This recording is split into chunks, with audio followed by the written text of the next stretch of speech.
আত্মীয়র মধ্যে কেউ যদি আমার মাকে মারে তার সাথে আমার কি আচরণ করা উচিত?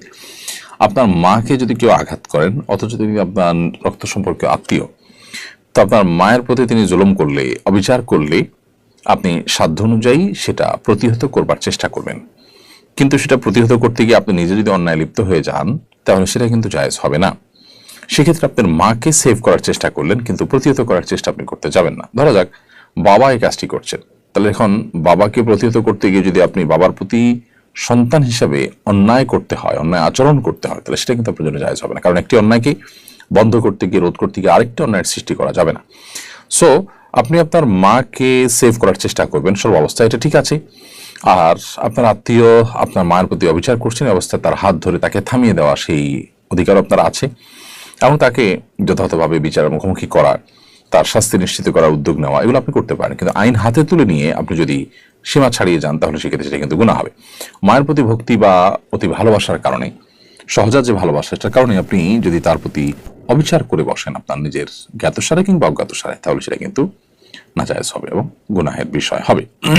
আল্লাহ রাব্বুল আলামিন বলেছেন, ফাইন আকাবতুম ফাআকিবু বিমিসলি মা আকিবতুম বিহি, যদি তুমি কাউকে কোনো তার অন্যায়ের কারণে শাস্তি দিতে চাও, তাহলে যতটুকুই তুমি জুলুমের শিকার হয়েছে ততটুকুই তাকে প্রায়শ্চিত্ত করাতে পারো,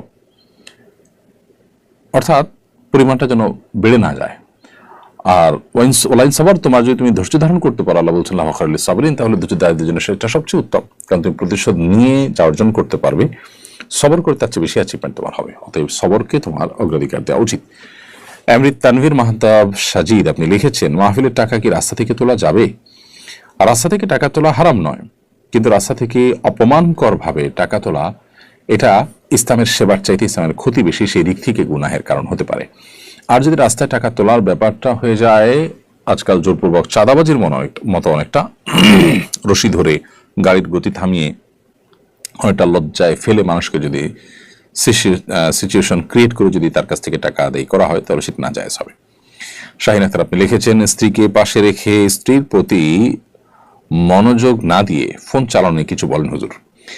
এই রোগটা, এই ব্যাধিটা আমাদের সমাজে প্রকট আকার ধারণ করেছে। এই কাজগুলো স্বামীরা যেমন করেন, স্ত্রীরা তেমন করেন। আপনার স্ত্রী পাশে আছেন, স্ত্রীর প্রতি আপনার মনোযোগ দেওয়া দরকার। বাহির থেকে আপনি এসেছেন, এখন পরিবারের হক, তাদেরকে অ্যাটেনশন দেওয়া দরকার। নবী সাল্লাল্লাহু আলাইহি ওয়াসাল্লামের সুন্নাহ হলো বাসা যখন থাকবো আমরা, তখন বাসার মানুষজনের হক আদায় করা, তাদেরকে সময় দেওয়া। সেটা না করে আপনি মোবাইলে আসক্ত হয়ে টিপাটিপি করছেন উদ্দেশ্যহীনভাবে, এটি অবশ্যই আপনার পরিবারের প্রতি আপনার অবহেলা, অমনোযোগিতা এবং দায়িত্ব জ্ঞানহীনতা, যেটি কোরআন যে আল্লাহ নির্দেশ করেছেন, ওয়াশিরুহুন্না বিল মারুফ, তোমরা তোমাদের স্ত্রীদের সাথে সুন্দরভাবে দিনাতিপাত করো, যথাযথভাবে দিনাতিপাত করো, এটি তার বিপরীত। যার কারণে একজন আদর্শ মুসলমান এটি করতে পারেন না। ঠিক একইভাবে একজন স্ত্রী তার স্বামীর হক আদায় না করে তিনি ঘন্টাকে ঘন্টা ইউটিউবে, সোশ্যাল মিডিয়াতে, বিভিন্ন গ্রুপ ইত্যাদিতে এঙ্গেজ হয়ে আছেন, পরিবার, সন্তান সন্ততি, নিজের স্বামী, তাদের প্রতি যেভাবে মনোযোগী হওয়া দরকার, তাদের প্রতি যেভাবে মনোযোগী থাকা দরকার, তাদের জন্য নিজেকে প্রস্তুত করা, তাদের সাথে এঙ্গেজ থাকা যতটা প্রয়োজন, সেটা না করে তিনি মোবাইল ফোনে কিংবা টেলিভিশনে কিংবা সোশ্যাল মিডিয়া ইত্যাদিতে খুব বেশি সময় তিনি ব্যয় করছেন। তিনিও একই ভুল করছেন এবং একই অপরাধী। তো এই জায়গাটাতে আমাদের এই ব্যাধিটা দূর করা দরকার, যে সোশ্যাল মিডিয়ার আসক্তি কিংবা মোবাইল ফোনের টিপাটিপি, এটা যেন আমাদের পরস্পরের প্রতি যে কর্তব্য আছে, সেই কর্তব্যের জায়গা থেকে আমাদেরকে সরিয়ে না দেয়। আমরা যেন আসক্তির জায়গা চলে না যায়। আসক্তির জায়গা চলে গেলেই কিন্তু কর্তব্যর জায়গা থেকে সরিয়ে দিবে। স্বামী হিসাবে স্ত্রীর ভরণ পোষণের ব্যবস্থা করলেন, স্ত্রীর শারীরিক চাহিদা পূরণ করলেন, জাস্ট এটুকুই তার প্রতি আপনার একমাত্র কর্তব্য নয়। আপনি তাকে সময় দেয়া, তার কাজে সহযোগিতা করা, তার ভালো সঙ্গী হওয়া, তার সাথে একান্তে সময় কাটানো, এই সবগুলোই কিন্তু স্ত্রীর প্রতি আপনার যে কর্তব্যগুলো আছে তার মধ্য থেকে।